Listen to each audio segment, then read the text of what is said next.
Human Services. South Jersey's play-by-play home for the Eagles, Touchdown! Sixers, Oh, yeah! and Flyers. He scored! 97.3 ESPN, WENJ, WENJ HD Millville, Atlantic City, a Town Square media station. This is Game Night with Josh Hennig on 97.3 ESPN and the free mobile app. Now, live from the Matt Black Kia Studios. What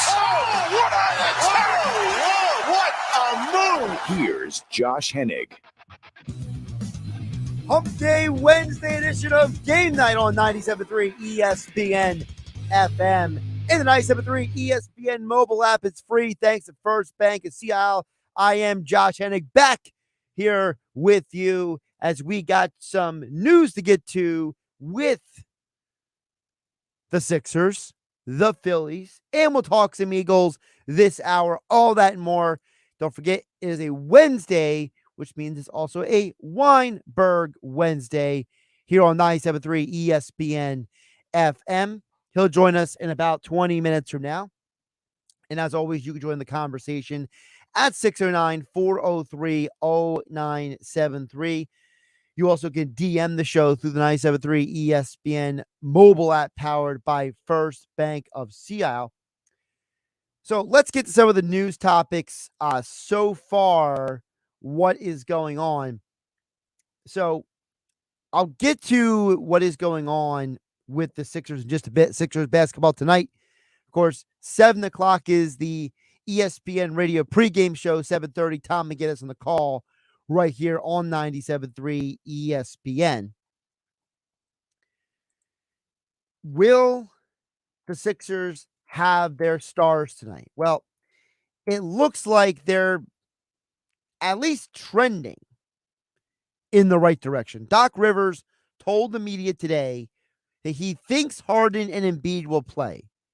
He says the intention is for them to test their injuries pregame. So this is probably going to be one of those right down to the wire, you won't really know until you know kind of situations. And listen, I appreciate the fact that at least Doc and the Sixers are being honest about the situation, and they're also trying to protect their players. I've told you guys before, I believe it is an organization's job to protect the athletes from themselves. Most athletes want to play no matter what. And it's on the doctors and the coaches to help these players not sustain serious injuries. And if they can do anything,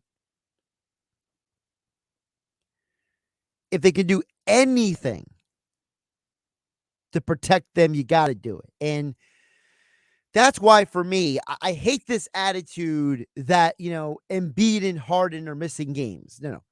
They're missing games in the sense that they have injuries. They're not missing games in the sense of they don't want to play basketball. I think that mentality is completely false for these two guys. It might be the case for certain people, but it's not the case for everyone. Now, the other part what Doc Rivers said pregame that was interesting was he talked about it was the intention for Embiid to play the entire road trip the Sixers just had. But he believes the team and Embiid made the right decision for him to sit out Monday. That is a very interesting spin-off of information, because the assumption was for people like myself here on 97.3 ESPN and many others, the assumption was that Embiid would not play one of the 4 games of that road trip. But according to Doc Rivers, he's saying the intention was for Embiid to play the whole way, and that him sitting out Monday was not like a planned day of rest or anything like that. I think it's a fascinating bit of information, because what that tells you is that Embiid and the Sixers wanted to play Monday. So for people like Kendrick Perkins and others who are trying to propagate this lie that Joel Embiid was ducking Jokic, or that, the the Sixers don't care about winning or all these different things. It's just not true. I think that the larger issue that needs to be discussed is, what is the severity of Joel Embiid's calf injury? I think that's a bigger conversation than anything else. To me, like I said last week about Harden, anytime I hear certain injuries, I get nervous. Harden's dealing with an Achilles strain. Makes me nervous. Now, maybe it makes me nervous is because I'm not a doctor and I didn't stay at a Holiday Inn Express last night. But for me, at least, I look at an Achilles like, whoa, that's some serious stuff. On the flip side, a calf injury, I mean, that could be anything. If you're someone like myself that goes to the gym and, you do too many calf raises, you know what I mean? You're probably going to be in a situation where you're going to be sore and have trouble walking for a day or two, or you must do some extra stretching for a few extra days. As a basketball player, if you're doing a lot of running, if you're anybody who does running at all, you overextend any muscle. It can take a while to recover depending on the severity of the strain. So I'm not going to sit here and act like I have all the information, but, Tim McMahon from ESPN was on with Mike Gill earlier, and he said, look, I don't know how injured Joel Embiid's calf is. Well, I think that Doc Rivers, if you read between the lines, he kind of gave you the information you needed, that Embiid's calf is problematic enough for him to have to take off a game that he was not planning on taking off. So it's definitely some information. If we do get the official announcement of who's playing tonight, I will let you know before the end of the hour here on Game Night on 97.3 ESPN. Again, tip-off is after 7:30 p.m., so we may just miss that information. But again, Embiid and Harden will be evaluated in warm-ups. The other news that happened today, as you heard us mention earlier today on the Sports Bash with Mike Gill, or if you went to 973ESPN.com or dumped on the 973 ESPN mobile app, you would have saw that the Philadelphia Phillies made a move today, and it's an interesting move. I don't think it's a move that I per se love or hate. I think it's a move, though, that gives you a little insight into what the Phillies' plans are. So the Phillies have acquired Christian Pache from the A's for relief pitcher Billy Sullivan. According to the Phillies, Pache will go on the 40-man roster, and to make room for him, Rhys Hoskins will be put on the 60-day injured list. Now, two things to take away from this. Number one, the objective information. Pache was in a situation where basically the A's were not keeping him on the roster. This was a move that allows them to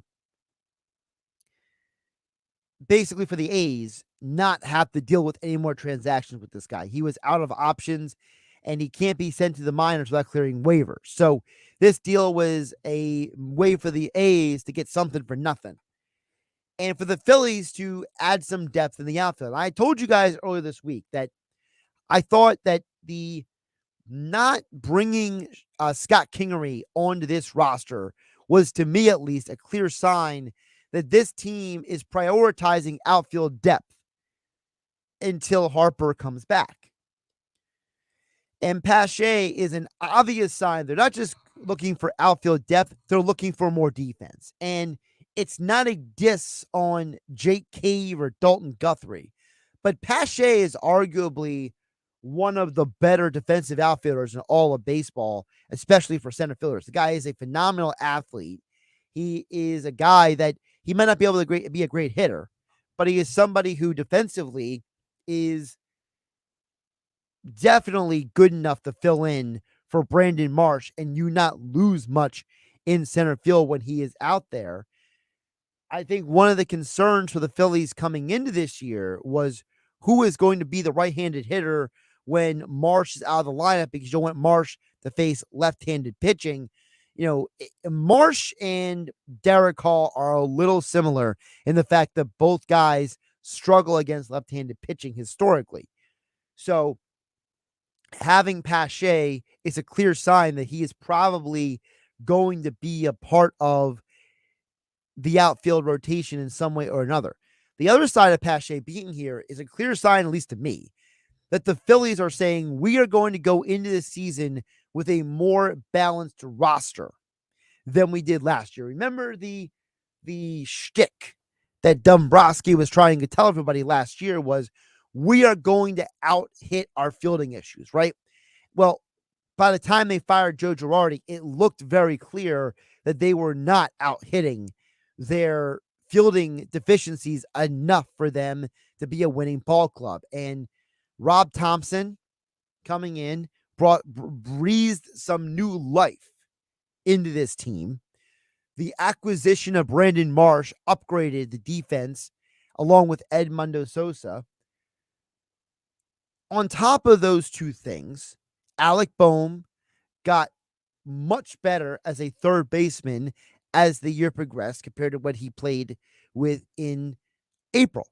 So to me, I look at the acquisition of Pache as a clear sign the Phillies are saying, we are not going to go through the first 2 months like we did last year with any questionable defense. We are going to put the best group of guys we possibly can out there. So here's my working assumption right now.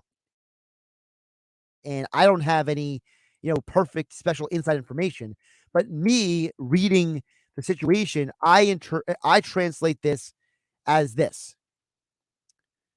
I look at this as the Phillies saying, we are going to go into this season with a starting outfield of Schwarber, Marsh, Castellanos. Dalton Guthrie and Cave are going to be in some sort of alternating situation when it comes to DH, most likely. And Pache and Marsh will alternate in terms of lefty, right-handed as well. And Derek Hall will get days off against left-handed pitching. And I think they're just going to manage that type of handoff throughout the year until Harper comes back. And we all know that Harper's going to be the DH when he comes back.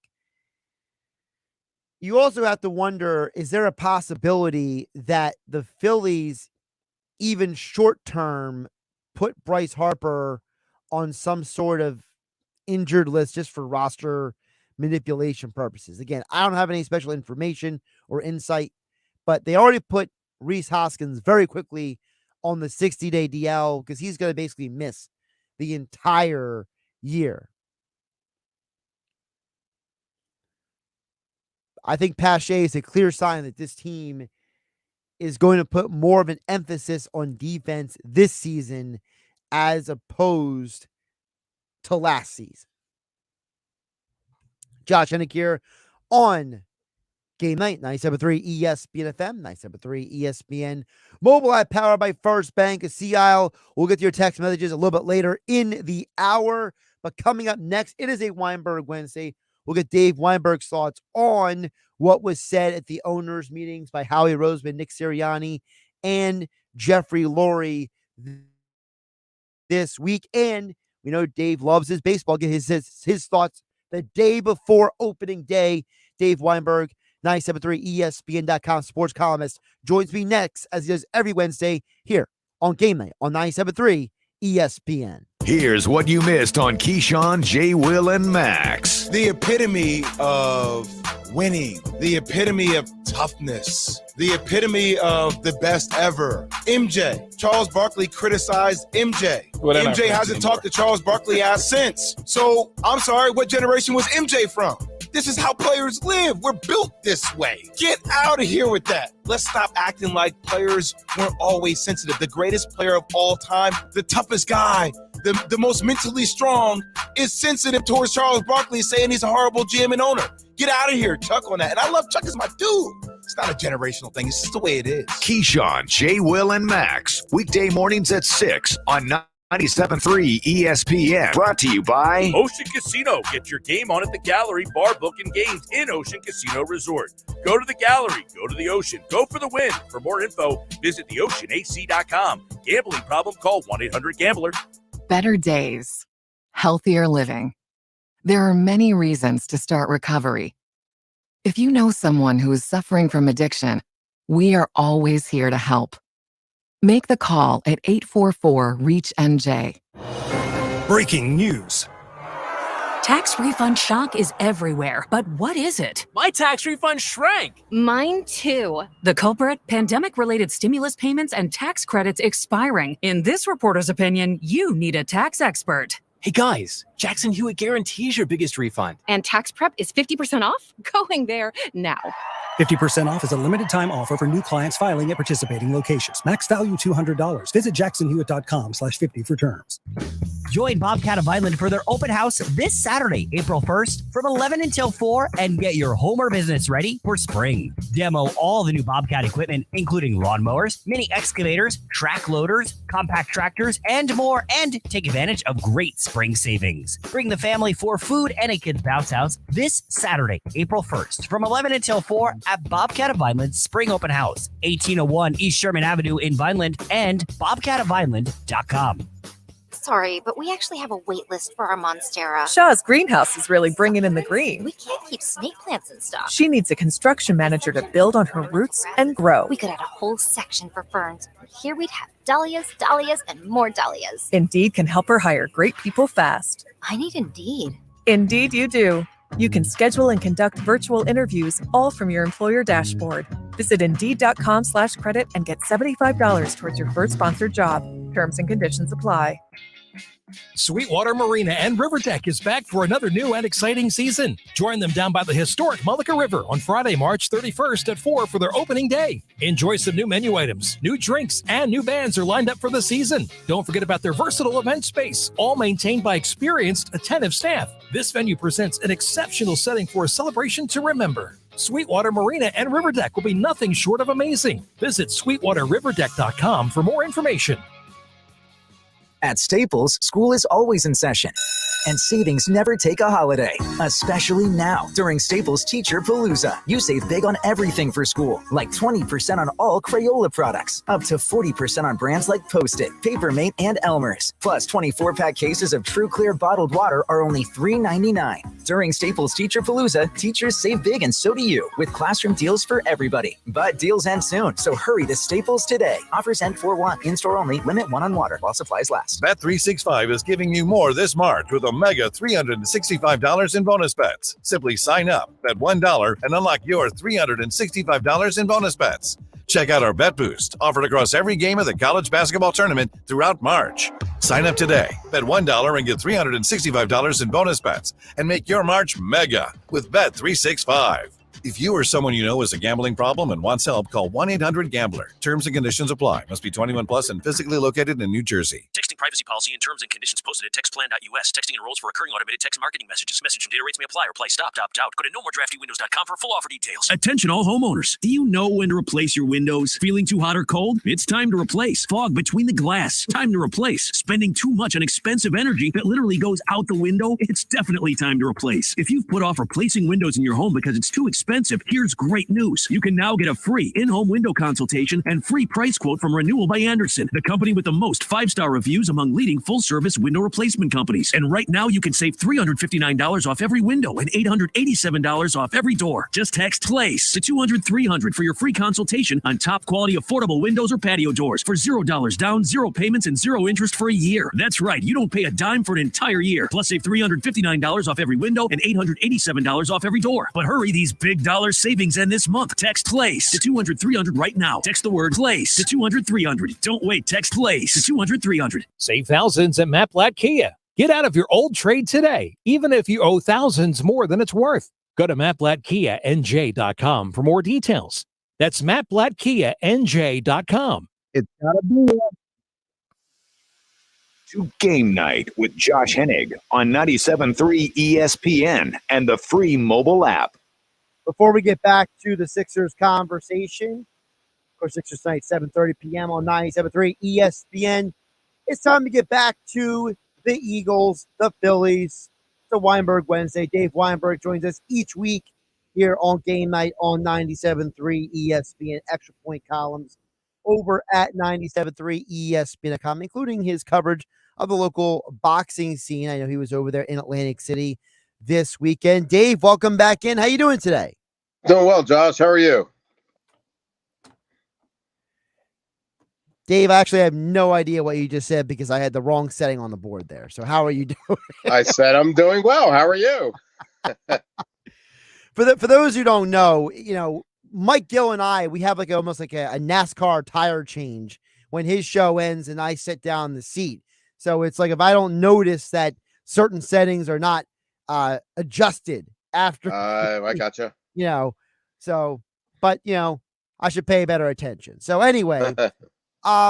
Dave, before we get to the Phillies, I want to get to the couple Eagles points with you because this week was the NFL owners meetings out in Arizona, and there's a couple things that were said this week. I thought it was interesting Howie Roseman basically admitting, Dave, that they were intending to bring back CJ Gardner-Johnson, but once they realized that basically there was no real negotiation going on, they pivoted and went elsewhere. And I thought that for a guy like Howie Roseman, he usually doesn't admit kind of details like that. I thought that was interesting that he went out of his way to divulge some of that information. Yeah, he is. He's not usually that forthcoming, but yeah, credit to him that he was willing to admit that they had intended to bring him back. And I do think it's a big loss, and I think maybe there could have been some wiggle room there or some negotiations thing, but for whatever reason, they decided to go in a different route. So did CJ Gardner-Johnson once it became apparent that he wasn't coming back. So I guess both sides just pretty much just moved on. How do you feel about Terrell Edmonds as an Eagles safety now, the former Steelers guy? It's not a bad fit, I guess. I mean, I don't know what kind of system they're going to be running, but he has some experience, which is what you need back there. I don't think you can go forward with, like drafting somebody or, Kavon Wallace or Reed. I guess Reed Blankenship has some experience, although I'm not as sold on him as some other people are. So I think the more experience you can have back there, the better off you're going to be. It's been suggested that the Eagles should go after a guy like Byard down with the Titans. But according to reports, the Titans are probably going to want a high draft pick, a first or second round pick. Are you willing to give up that kind of draft capital for a guy like Byard to play safety? No. If you have like a wide receiver or a pass rusher or somebody of that ilk or corner, a top flight corner, I think then you consider it. But no, I don't think safeties. You can find a safety for a less price. I think cheaper price, whatever. Speaking of the defense, we should also mention what Nick Sirianni said about the defense, saying that, basically he was saying that, he wants his fingerprints on the defense moving forward and that, really? he wants them to run a certain style of defense. And he reiterated again that he wants to prevent big plays over the top. And he wants to, basically run a similar style of what they ran last year. And he's been spending a lot of time with Sean Desai in recent weeks. Your thoughts? And exactly what qualifies him to run a defense? I mean, I mean, as a head coach, you do want to have your fingers in the entire pie. I mean, you do want some influence over every aspect of your team. But I think it works best if you're an offensive-minded guy. I think you let Desai do what he does and kind of like stay out of the way. I mean, no big whoop. You want to prevent plays over the top. Who doesn't? I mean, I don't know what he's going to be able to do to prevent it. So I would just trust the guy that you hired and let him do his job. But I mean, you can, like I said, you can certainly have some influence, but I think you're playing a dangerous game there by getting too involved. It's weird because on one hand, I like the idea of him being involved because he is the head coach. Like I don't want him not involved. Sure. Right. And I was a big, you know me, Dave. I was very big on when Sirianni came out and said multiple times this year, we didn't make adjustments on defense soon enough in games after multiple games. I was like, yeah, Sirianni is saying what we are all thinking. I don't know what that means, though, about moving forward. Like, is Sean Desai here because they expected to make more adjustments in game? Like, I don't know how that translates yet. Well, I don't know that he's there because of that. I mean, he's there because Jonathan Gannon took a head coaching job, so they needed to find somebody. But I'm going to be curious to see what kind of authority Sean Desai has. Is he going to be able to run his style of defense without any interference from other people? And I guess I mean I can get the head coach being upset if you don't make adjustments and stuff. Of course, it reflects on him as well as the defensive coordinator, but. Like I said, I think you kind of give him the benefit of the doubt, at least in the beginning, that he knows what he's doing and that he's going to implement the system that fits your personnel best. Jeffrey Lurie confirmed the Kelly green uniforms are returning. Does Dave Weinberg care? Not even a little bit. No. I know. Not even a little. No, not all. None. I actually like I like the ones they have now. And, they were cool back in the day. And I get the retro and you want to, go old school once in a while, I guess. But, I mean, I'd much rather just see the midnight green than the Kelly green. That's just me personally, though. I mean, if the Kelly green means I never have to see those like blue and yellow uniforms ever again. Sure, yeah. I'll take that at least. Yeah, I'll go with you there. Definitely. Yep. The Frankfurt Yellow Jackets thing didn't look good now. I mean, to me, Dave, I think that it's cool that you're giving the fans what they asked for, and I appreciate the Eagles doing that. Yeah. But I do think that there is a point where it's like, did it really have to take this long for the NFL to make it? Like this whole thing where the NFL has to approve all these alternate uniforms, to me, is just so bizarre. Like at some point, I just kind of look at it's like, look, every other sport has like 20 million uniforms. The NFL wants to make money, right? Just let them have whatever uniform they want, just sell it. Right. And the bigger question is who's going to wear 0 this year? Oh my gosh, you're allowed to wear it. Who gets to do that? I don't know. Well, it's already been announced that for the Jaguars, Calvin Ridley is going to wear it down there. So I can confirm Doug Peterson's going to be seeing 0 all year in Jacksonville on the football field. I wonder who's going to campaign for it with the Eagles, or who has like the first say or whatever. I know everybody's going to want it. I mean, there's you can figure Jalen Hurts is going to want to wear it, or AJ Brown, or Darius Slay, or someone like that. It's going to be interesting to see what happens. I guess I don't care that I don't really care, but I was kind of being facetious. Sorry. See, I don't care who wears the number 0. I'm more interested in when they try to explain how that goes. Because you know how people are, Dave. People have these great ideas in their head, and then when it comes out of their mouth, sometimes it doesn't sound as good as it sounded in their head. Yeah, that's true. Yeah, I don't understand why you're messing with it, but they're always trying to improve the product, I guess, no matter how they can do it. Dave Weinberg joining us here on Game Night for another Weinberg Wednesday here on 97.3 ESPN FM and 97.3 ESPN mobile app powered by First Bank of Seattle. Dave, Phillies opening day is tomorrow, and interestingly enough, they made a little under the radar move today. They acquired a defensive right-handed hitting center fielder, Christian Pache, from the Oakland A's. And it feels like to me, I said, Dave, before you came on, remember last year it was, we're going to out-hit our defense. This year, it feels like we're going in saying, no, we're actually going to have a legitimate defense this year. Yeah. I mean, they probably figure they're not going to score quite as many runs as they did. And, with Bryce being out for however long he's going to be out, and then you lost Rhys Hoskins for the season. I mean, Trey Turner is a big addition offensively. But, yeah, maybe they just figure, maybe we don't have to win games like 9-8. Maybe we can win a couple 2-1 games and trying to shore up that defense. So it will help them do that, I guess. I just like the fact that they're actually doing anything about the defense, because I remember last year, I mean, you and I talked about it, like this idea that you were going to out hit your defense always was weird to us, at least. Mm-hmm.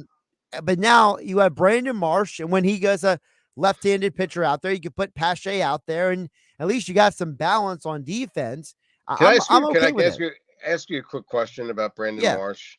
I mean, I can't understand why they allow him to have that ridiculous beard and hair. It looks disgusting. I don't understand why. I mean, just in terms of image or you know, I don't know. I'm sorry, but he looks like a slob. I don't understand it. How you could allow? I mean, I know freedom and all that crap, but I don't get it. I think it's stupid. I mean, he looks like Forrest Gump when he was, running across the country, for God's sakes. I just felt like running, I don't. I mean, I was going to say it probably looks a little more like Tom Hanks in Castaway, honestly, but. There you go. Yeah, or ZZ Top or something. I don't know. I don't. I know it's not a big. But here's the problem. It really grates on me. Dave, you brought up ZZ Top. ZZ Top, at least it looked like it was clean. Yes. Like the problem with Marsh is, like, people will bring up like, oh, he's trying to do the Jason Worth look. And it's like, well, the problem is, like, I literally had a woman tell me one time during the Phillies World Series, she turned to me and she said, can Brandon Marsh at least take a shower? Like, it looks like he hasn't taken a shower. My wife says the same thing. Yeah. Long, greasy hair and scraggly, unkempt beard. It just, oh my gosh, I know there's way bigger things to worry about with the Phillies than that, but it just really grates on me. I don't understand how they're allowed to do that. I mean, not allowed, but I think we could strongly urge him to. I mean, is this some sort of superstition that he can never do it again because he plays well when he looks that way? I don't know. I mean, he hasn't played that well. I mean, he's had bad games and good games. I mean, it's not like he's in the league in home runs or anything. Right, exactly. Right. Like, I don't. Yeah. I would love this. Here's what they should do. The Phillies should do like some sort of like promotion to like have fans vote like what should happen to Brandon Marsh's like look. Are you back? Sorry. Or am I back? Yes. Yeah, you're back, Dave. Okay, sorry. It's okay. I was saying maybe the Phillies should have a promotion where the fans vote what happens to Brandon Marsh's hair and beard. Yeah, kind of like the Gardner Minshew days in Jacksonville where everybody had a fake Fu Manchu and headbands and stuff. Yeah. Yeah, then like it's like, hey, Marsh has to cut his hair. Marsh has to just cut his beard, or something.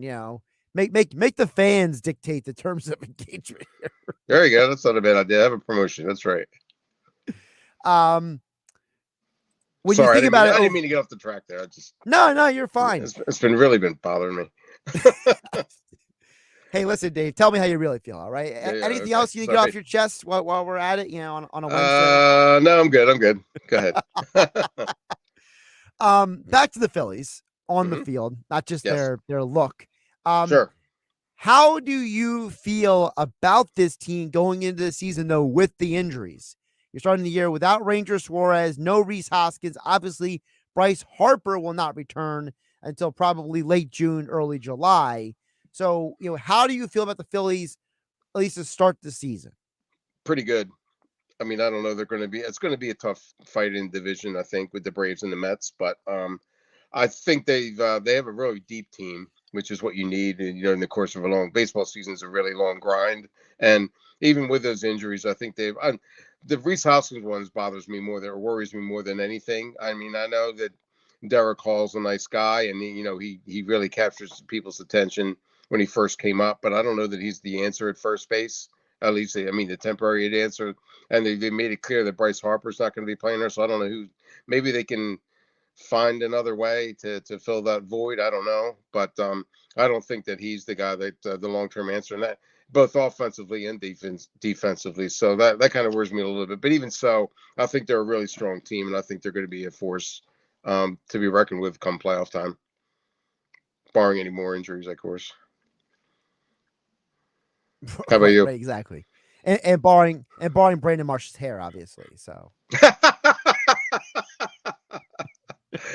now watch, he's going to get a haircut. He's going to hit like 220. Everybody's going to get on my case.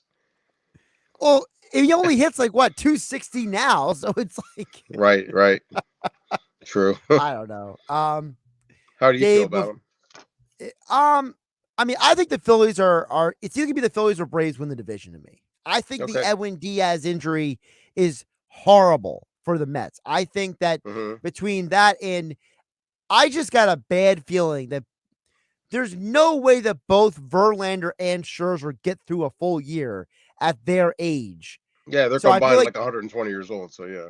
right. So it's like to me, I look at the Mets and I just see too many problems there for them to win the division. So to me, the division comes down to the Phillies and the Braves. And if you're looking at it glass half full, the Phillies are getting all their injury issues out of the way at the beginning of the year.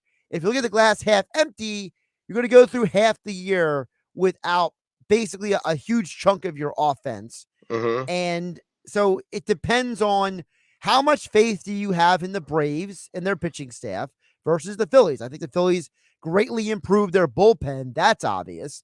But the question is, do we really believe that Bailey Falter is going to survive about 5 months and give you, I don't know, 22 to 28, good enough starts for you to win the division? I think that's the question. And then you have the deadline. Obviously, last year you made a couple deals. Do the Phillies get to, I'm just throwing out a date, July 20th, and they say, do we have to get another first baseman, or can we get another starting pitcher? Like where can they prioritize? Because we know, Dave, they have already said that they don't want to dump their entire farm system. They don't want to unload all the young guys. So you have to pick and choose where you're going to pursue at the deadline then. I got you. Yeah, that's true. That's very true. By the way, is it like time to give up on Scott Kingery, do you think? Or is it do you think he still has a future? I think he has a future if you're hoping that he's not going to be Ben Zobrist anymore. Gotcha. That was the problem. I feel like Clintack and his people looked at him as the next Ben Zobrist, and he basically was rushed into the major leagues. I don't know if he was fully ready. And I think it's obvious that when you have legitimate organizational people around him, he's a more productive player as he was in spring training, but I don't think he's ever going to be the level that they thought he was going to be. Right. I did think he may belong on the team. I don't know why they optioned him out again, but I don't know. Maybe they just have other guys that they feel better about. Well, remember, he's not on the 40-man roster. So in order to put him on the 40, they had to take somebody off. Right. And the organization seems pretty happy right now. Like, for example, like with a guy like Jake Cave and what he could bring to this team. Okay. I got you there. Dave, before I let you go, I did want to bring up your extra point column over at 973ESPN.com. A couple local boxers both got victories at Boardwalk Hall on Saturday night, and you were there. No, I wasn't. Oh, you weren't? I thought you were. I had a stomach bug that was really, really bad, and I didn't want to risk it. But I had some people there, gotcha. Kind of filling me in. And from what I can gather, both Justin Figueroa and Francisco Rodriguez both delivered some pretty impressive victories. Figueroa was like a second round knockout, albeit against the guy who was pretty much overmatched, 0-3 going into the fight. But Justin did what Justin does, and he took care of the guy like you're supposed to, and he has a large popular fan base that loves to see him fight, so that's a big point in his favor. And Rodriguez, same thing. He's a young kid. I think he might be like 19 or 20, and he made his pro debut on Saturday night. Pleasantville High School guy, and took care of his guy in the first round, like in a minute 40 or something like that. And that's what you want to see from your young guys. You want to see them assert themselves really, quickly and prove that they belong in that ring, and he did. And so from what I understand, the crowd was really into it. It was a big a large attendance, which is great. What you want to see. I mean, especially in the ballroom where that place is a really special place to watch fights. And I'm glad to see that people showed out in force and were really, really behind it. Well, I'll try to ask you a question that can be a little bit more accurate to your expertise then. That is, Figueroa is now what? He's 4-0, right? 4-0, 4 knockouts. Yep. Mm-hmm. So I know that he's also a lifeguard. Yep. Mm-hmm. Where do you think he goes from here then? Because I know that something, I mean, you've covered boxing for a long time, Dave. You're a Hall of Fame boxing writer. Thank you. Where does a guy like him go from here, considering his age and where he's at right now? Well, he's only 23, so he's got a really got a lot of time. When you have a guy like that, it's very crucial to bring him along at the right pace.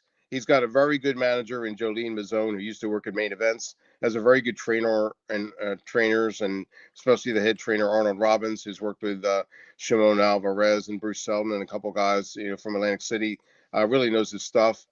The way I explained this to people before, is he ready for a title fight? Oh, heck no. But at this point in his career, you expose him to different styles. You let him get his feet wet against the southpaws, against cagey fighters, against guys who like to press the action.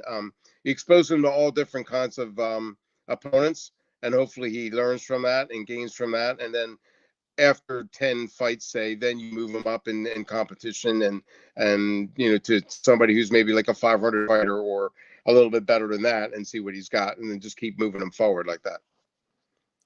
Check out the full coverage that Dave has over at 97.3 ESPN.com, Extra Point Columns at Dave Weinberg 19. He joins me every Wednesday here on Game Night on 97.3 ESPN. Dave, I'm sorry you had a stomach bug. Yeah, man, it was ugly, Josh. But yeah, I mean, I fully intended to go. I didn't want to risk it. I didn't want to have to leave early, if you know what I mean. So, yeah.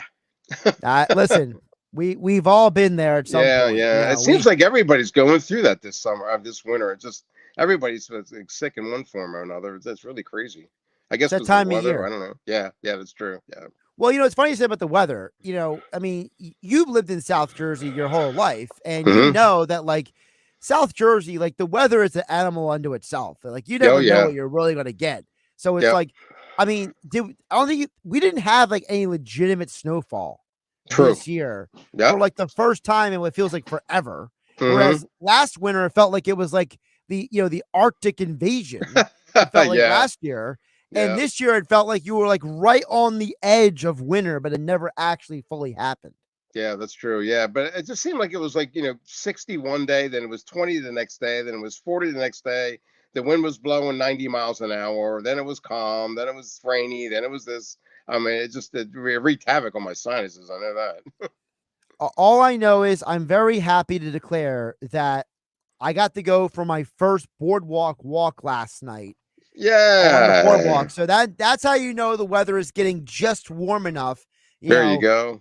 Because to me, there's like a temperature. Like, there's a temperature where it's like it's warm enough for me to be able to just bundle up and walk outside. And there's a temperature where I'm like I'm out. What boardwalk was this? I was in Ocean City last night. Oh, okay, very good. All right. But for those who don't know, the radio station's in Northfield. So for me, I typically go to either Ocean City, Sea Isle, or Avalon, one of those the boardwalks. Because I already live in Cape May County, so it's like I already got to drive south anyway, so it's just one of those three. Boom, boom, boom. Oh, perfect. Yep, that works out great. Also, great. for anyone who's wondering, if you walk from 23rd Street in Ocean City to 14th Street and back, that's 2 miles. If you walk up and back on the Avalon Boardwalk, that is also 2 miles. Point noted. Very good. Okay.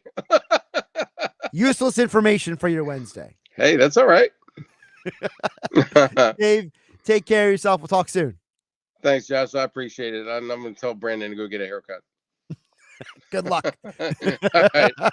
Talk to you next week, Josh. Thanks a lot. Josh Hennig here on Game Night on 97.3 ESPN. Dave does not like Brandon Marsh's long hair, scraggly beard, but I will say he's not the only one. There's a lot of people who look at him like he's a mess, basically, we'll say. All right, we'll check in on the text board. Dan in EHT, Jeff in Ocean City, and we'll try to see if we get any up-to-date news on Joel Embiid and James Harden. I know that, according to Doc Rivers, they were going to decide after pregame warm-ups. The game is 7:30 tonight, so we We'll try to get you that information before we sign off tonight on 97.3 ESPN. Josh Hennig hanging out with you on a Hump Day Wednesday. It's Sixers basketball tonight on 97.3 ESPN with the voice of the 76ers, Tom McGinnis, calling all the exciting play-by-play action. Maxey with a runner from 15 off the back, hits the backboard and goes in, and another timeout by Dallas. It's Sixers Mavericks tonight. Coverage begins at 7:30. Philadelphia 76ers basketball on your radio home of the Sixers in South Jersey, 97.3 ESPN. Look, folks, here's the deal. I'm running. Heck, I may even run again after that. Well, I'm running right now, and I can tell you it is a beautiful, beautiful thing. Everyone's running to Springfield Mitsubishi in Atlantic City for one dime down. No joke. Every vehicle, one dime down. They are doing things like you wouldn't believe with credit amnesty. If you bring home $350 a week, you can get up to $25,000 in credit. Brand new Mitsubishis from 17.5. 17.5, Jack. Woo! And 2.9% financing. 2.9% at Springfield Mitsubishi Atlantic City. You get a 10-year, 100,000-mile warranty. I'm not kidding around here. With only one dime down, it's big league. Everyone's got a reason to run to the all-new Springfield Mitsubishi Atlantic City. In Pleasantville. They service all makes and models. Springfield Mitsubishi AC.com. Springfield Mitsubishi AC.com. U23 Mirage 17.5 down to $277 a month for 75 months at 5.55% APR. This tax title to qualified buyers. It's not easy being the one everyone counts on to keep your operation running, no matter the weather or supply chain hiccup. But we get you, Raymond in Buffalo, Maria in Miami, and Jules in Troy, taking control of everything that's under your control. At Grainger, we're here for you with high-quality supplies for every industry, plus real-time product availability and access to experts ready to help. Call, click Grainger.com, or just stop by. Grainger, for the ones who get it done. The Dell Technologies semi-annual sale is on with limited quantity deals on top tech. Save on select PCs powered by the latest 12th gen Intel Core processors like thin and light XPS 13 laptops, Inspiron laptops, and 2-in-1s. Plus, get savings on select accessories, free shipping, and monthly payment options with Dell Preferred Account. Save today by calling 877-ASK-DELL. That's 877-ASK-DELL.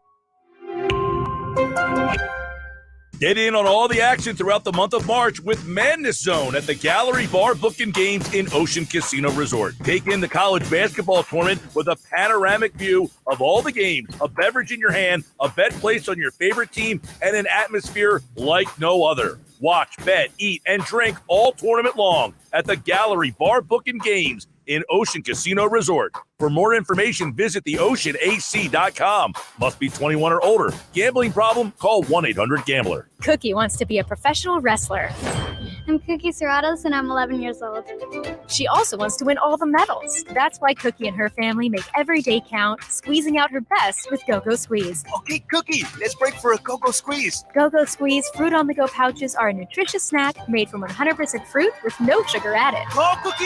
Because when you nurture your kids, you squeeze out the best in them. Squeeze out the best with Go-Go Squeeze. Not a low-calorie food. Products range from 11 to 13 grams of sugar and 60 to 70 calories per serving. Texting privacy policy and terms and conditions posted at textplan.us. Texting enrolls for recurring automated text marketing messages. Message and data rates may apply or apply. Stop, opt out. Go to nomoredraftywindows.com for full offer details. Attention all homeowners. Do you know when to replace your windows? Feeling too hot or cold? It's time to replace. Fog between the glass. Time to replace. Spending too much on expensive energy that literally goes out the window? It's definitely time to replace. If you've put off replacing windows in your home because it's too expensive, here's great news. You can now get a free in-home window consultation and free price quote from Renewal by Andersen, the company with the most 5-star reviews among leading full-service window replacement companies. And right now you can save $359 off every window and $887 off every door. Just text PLACE to 200-300 for your free consultation on top quality affordable windows or patio doors for $0 down, 0 payments, and 0 interest for a year. That's right, you don't pay a dime for an entire year. Plus save $359 off every window and $887 off every door. But hurry, these big dollar savings end this month. Text PLACE to 200-300 right now. Text the word PLACE to 200-300. Don't wait, text PLACE to 200-300. With GMF financing, the qualified buyers excludes score bet. It's back! That's right! March Markdown is back at Bennett Chevrolet. And this year, the savings are bigger and better than ever, with huge savings on every vehicle, because we need to move out over 200 of them right now. Believe it or not, Bennett Chevrolet is selling new vehicles at GM supplier employee pricing for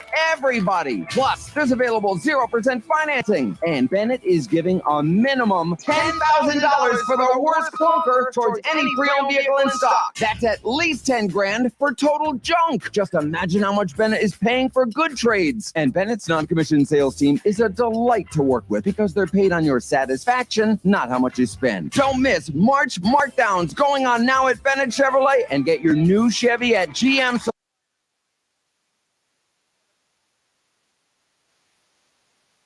Trade towards any pre-owned in stock. Find new roads at Bennett Chevy, Egg Harbor Township, and BennettChevy.com. Now, more Game Night with Josh Hennig on 97.3 ESPN and the free mobile app.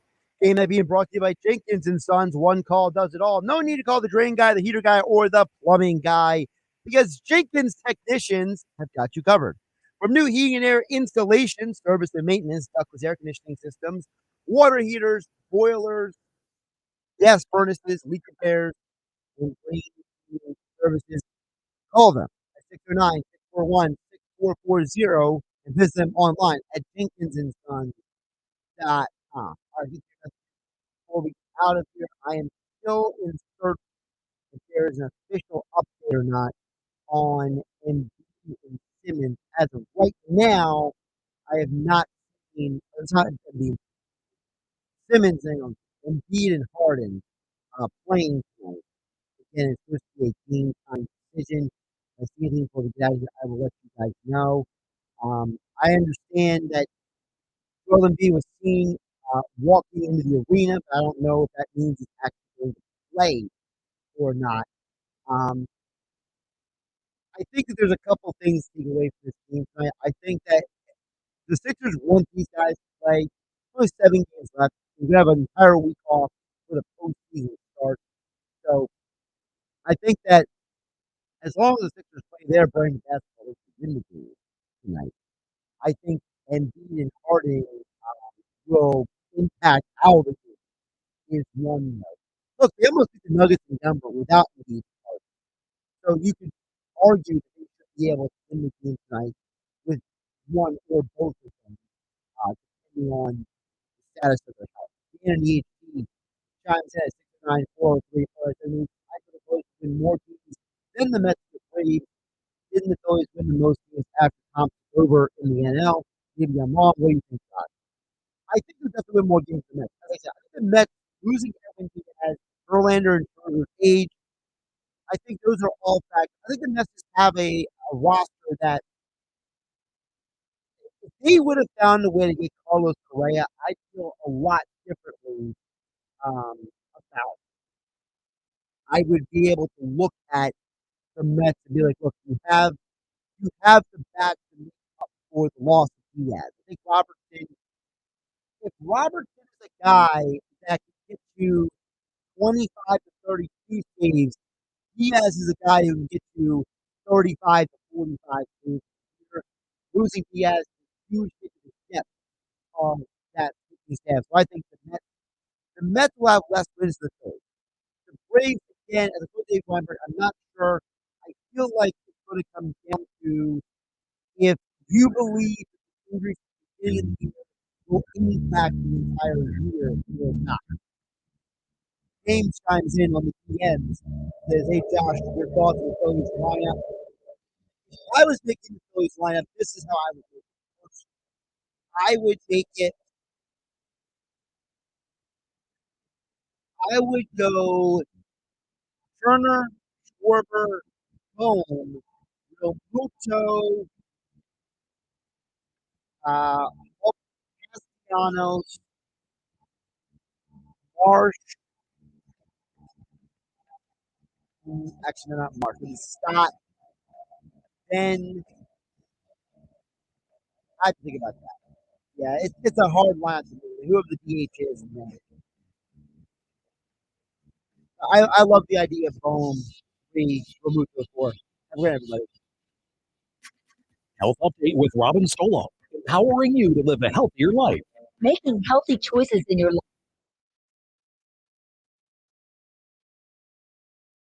Yeah, James, I just want to follow up on your comment there real quick here on the YouTube side only, at Josh Hennig on YouTube. Thank you for watching. Like, subscribe, share with your friends.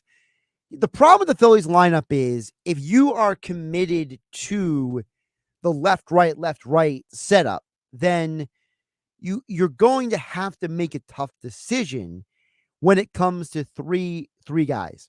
Marsh, Stott, and whoever the DH is.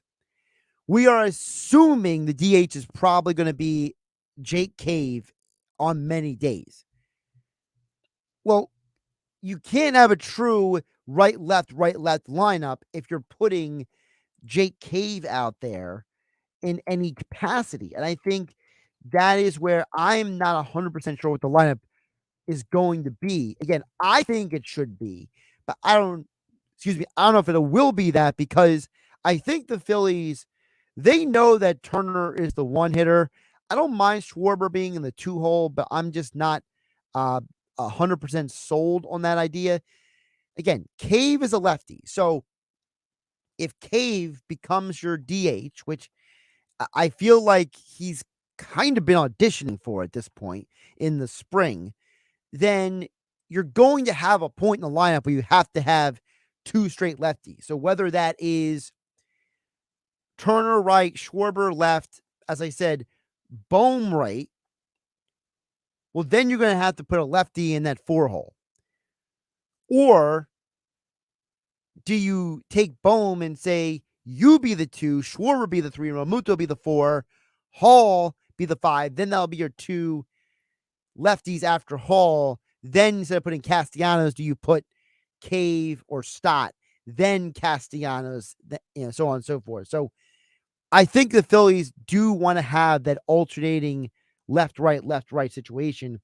I am just not personally convinced that it's going to be as easily done as maybe they think it will be. Again, my personal perspective, I don't have any special insight on what the Phillies are specifically doing. But either way, it is going to be interesting to see how that plays out. All right, Josh Hennig here, Game Night 973 ESPN. As you're seeing me on the YouTube, I'm actually scrambling to fix something that I was unaware was going to be a problem.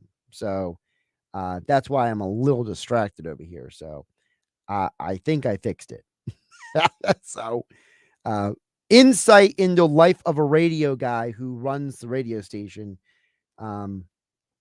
Listen, sometimes you got to fix stuff on the fly. So got me a little distracted. But James, I appreciate the question. Again, if you enjoy the show, like, subscribe, share it with people. I'm Josh Hennig, 973 ESPN FM, 973 ESPN mobile app, and live on YouTube at Josh Hennig. Thank you for watching, and I'll be back tomorrow. Same bat time, same bat channel.